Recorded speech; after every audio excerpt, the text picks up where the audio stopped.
Merci beaucoup. La parole à Daniel Simonet.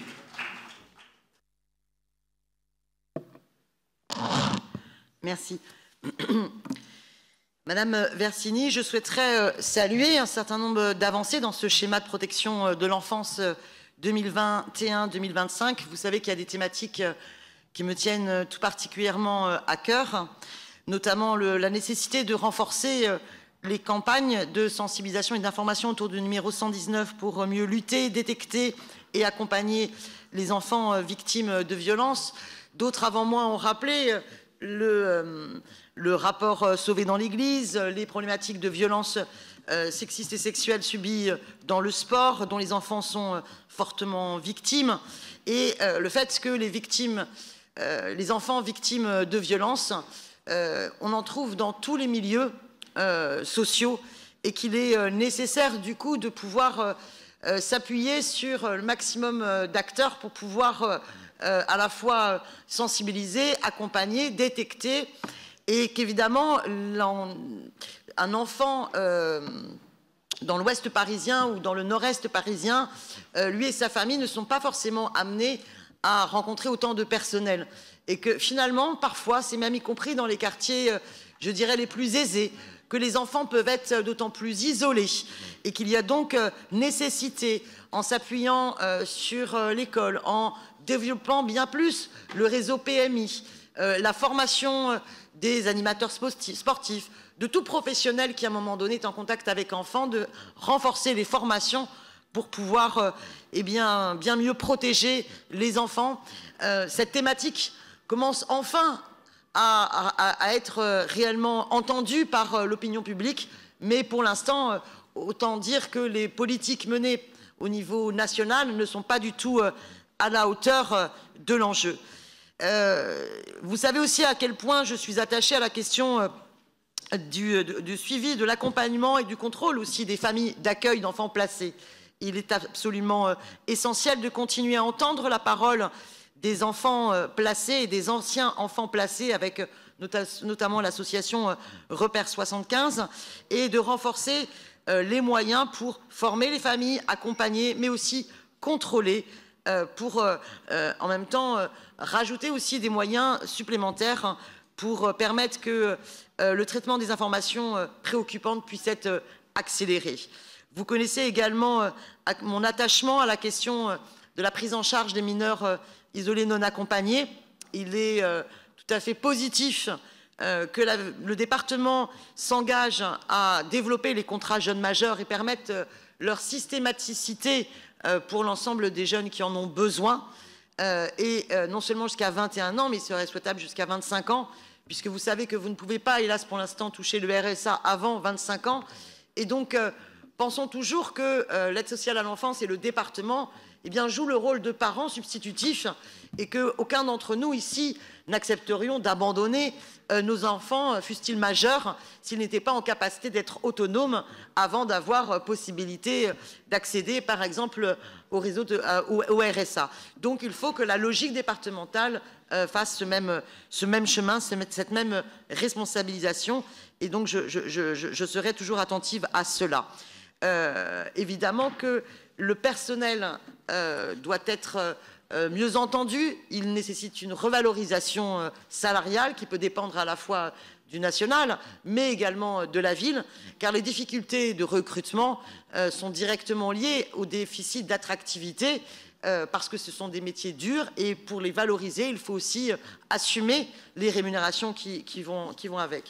Je souhaiterais également, dans le temps qu'il me reste, 1 minute, présenter le vœu rattaché. Comme vous savez, il y a eu des jeunes mineurs isolés étrangers dont la minorité est contestée, qui se sont retrouvés dans des tentes dans le 19e sur la rue Sigmund Freud. Ils ont été, il y a eu des opérations grâce à l'intervention aussi de la ville, de la préfecture, de mise à l'abri de près de 240 personnes, dont 70 mineurs.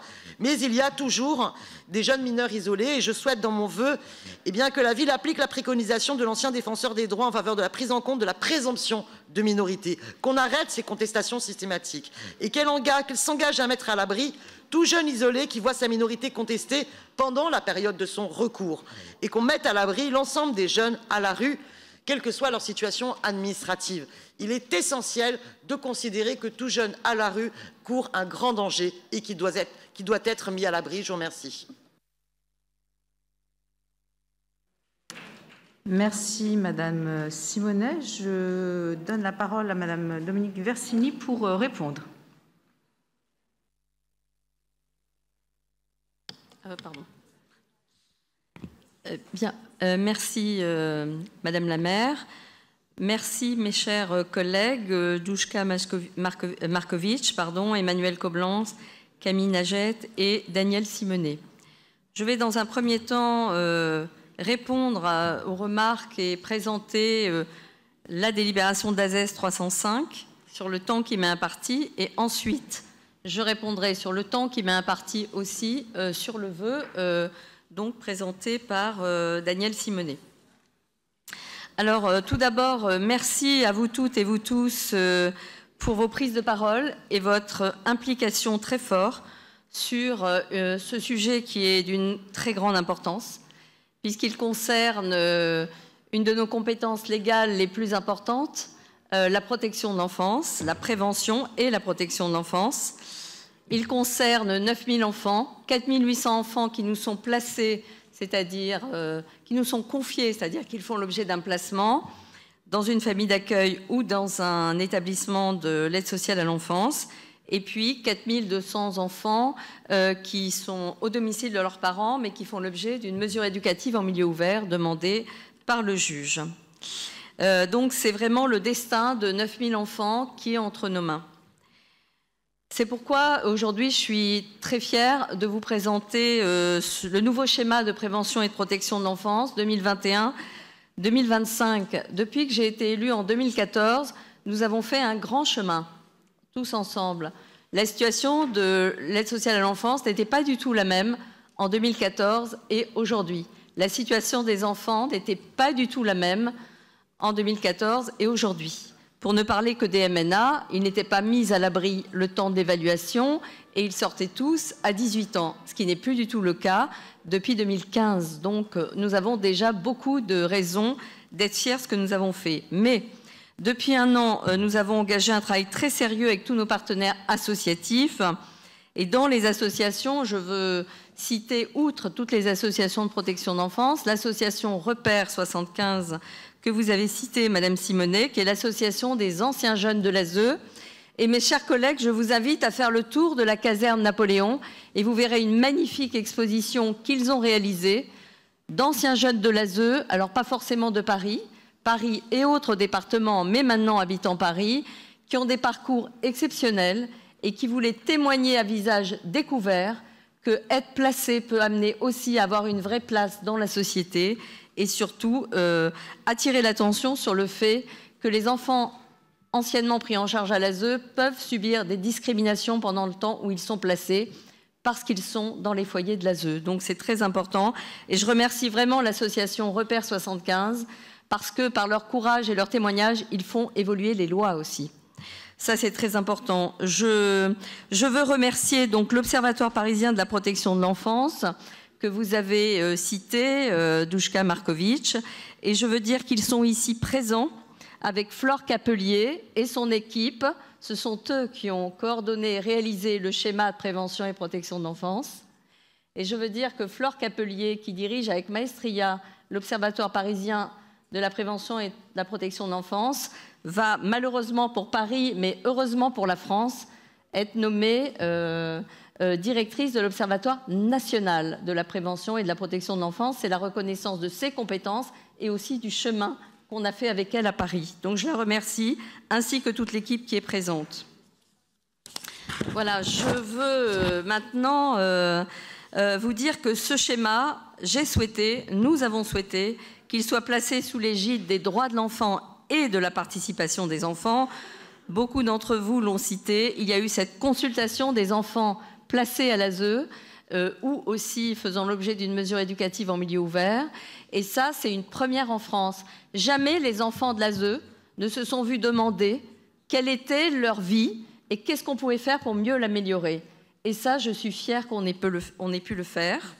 Et également, nous avons aussi fait une étude avec des chercheurs de Nanterre, des familles, parce qu'être famille d'enfants placés ou confiés, c'est aussi une situation complexe et que, sauf lorsque c'est interdit par le juge, on doit trouver les moyens de maintenir ces liens entre l'enfant et sa famille quand c'est possible.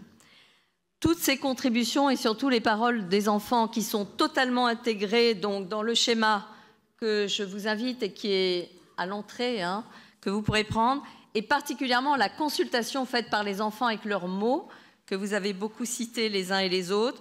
Je vous invite à les lire parce que les paroles des enfants sont bouleversantes, vraiment, et elles nous incitent à aller plus loin et à faire mieux.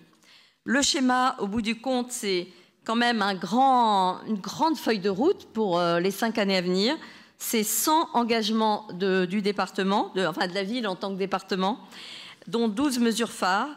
Et je vais dire simplement quelques mesures, mais que vous avez citées, qui sont très importantes. Madame la maire, il faudra conclure. Ah oui, mais là, je suis obligée de terminer parce qu'il faut que vous sachiez que dans certains départements, qui ne sont que départements, c'est la journée qui est consacrée à l'examen du schéma. Donc, je vais quand même prendre quelques minutes de plus. Voilà. Donc, il y a des mesures essentielles, des engagements essentiels que nous prenons, notamment pour la santé des enfants, santé psychique et santé physique, avec référent de santé et référent scolarité. Nous avons, et ça c'est totalement nouveau, nous créons des instances participatives dans tous les établissements et foyers où les enfants pourront parler de leur vie au quotidien et dans le foyer et en général. Nous accompagnerons tous les enfants, et ça, avant, c'était tous ceux qui le voulaient qui pouvaient avoir un contrat jeune majeur, et là, c'est tous ont un contrat jeune majeur jusqu'à 21 ans, et nous sommes le seul département à le faire, et au-delà, pour un certain nombre, en fonction de leur projet, s'ils ont besoin de poursuivre leurs études au-delà ou leur projet professionnel, nous irons au-delà jusqu'à 25 ans s'il le faut.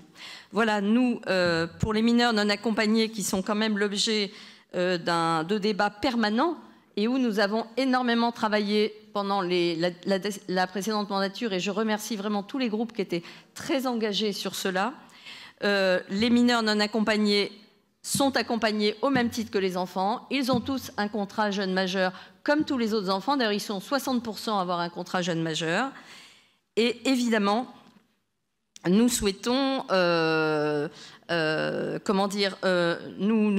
ferai quand même une dernière remarque sur le fait que le projet de protection de l'enfance qui a été voté au niveau du Sénat hier a quand même confirmé et imposé l'obligation pour les départements d'orienter les jeunes vers la préfecture de police et donc le fichier biométrique AEM. Vous savez que jusqu'à présent, avec le 93, nous étions les 2 seuls départements à le refuser. La loi a été votée. Je tiens à signaler que l'ensemble des groupes de gauche s'en est abstenu, bien qu'il y ait des mesures intéressantes sur le reste du projet de loi, il faut le reconnaître, mais nous sommes viscéralement opposés à cette mesure, qu'elle est une mesure injuste. Voilà, je terminerai juste sur le fait qu'il y aura bien le plan que vous avez voté à l'unanimité sur les violences faites aux enfants est totalement intégré dans le schéma, d'où un établissement pour les enfants victimes de violences sexuelles et d'inceste, et aussi un établissement pour les enfants et leurs mamans victimes de violences conjugales. Voilà, merci mes chers collègues. Merci, les jeunes de repère et les enfants de l'ASE nous écoutent en ce moment. J'espère qu'on va leur faire le plaisir de voter à l'unanimité sur un sujet qui concerne tous les enfants parisiens et ceux qui viennent d'ailleurs. Merci. Merci.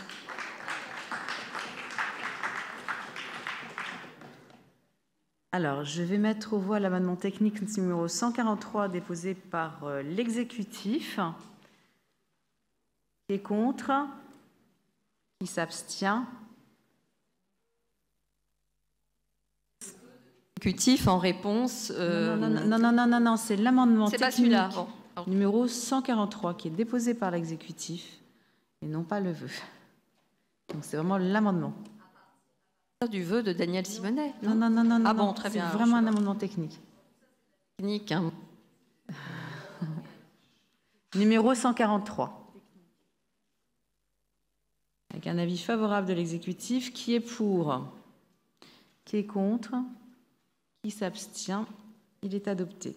En réponse au vœu numéro 55, l'exécutif a déposé le vœu numéro 55 bis.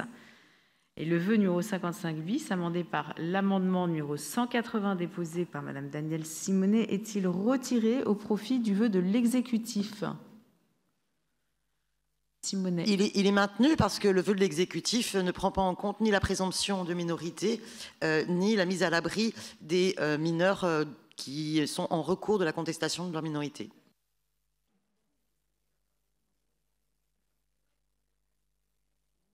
Sur lequel elle s'exprime alors que je lui ai pas encore répondu. Je m'excuse, mais je ne comprends rien. C'était dans la réponse que vous deviez faire. Vous aviez une réponse, et c'était dans cette réponse qu'il fallait répondre au vœu de Madame Simonet qui a été présenté. J'ai dit que j'y répondrai après avoir présenté le schéma de prévention et de protection de l'enfance. Je suis désolée, mais je n'accepte pas ce que vous m'expliquez. Mais... milliards d'euros, quoi. Non, j'entends très bien, mais les réponses aux vœux se font dans le corps des réponses que vous faites et vous avez eu 3 minutes de plus. Je vous ai donné 8 minutes, Madame Versini. Donc vous estimez que je n'ai pas à répondre sur les mineurs non accompagnés, c'est ça qui sont le fer de lance de notre combat enfin... Si, j'entends bien, je vous explique juste qu'en général, les réponses se font dans le corps de la réponse que vous faites. Mais vous avez eu 3 minutes de plus. Maintenant, si vous voulez prendre 1 minute pour répondre aux vœux, je vous laisse 1 minute. Bon, très bien. Je m'abstiendrai de commentaires et je vais essayer de répondre à Danielle Simonet en lui disant que non, Madame Simonet, vous n'avez pas raison.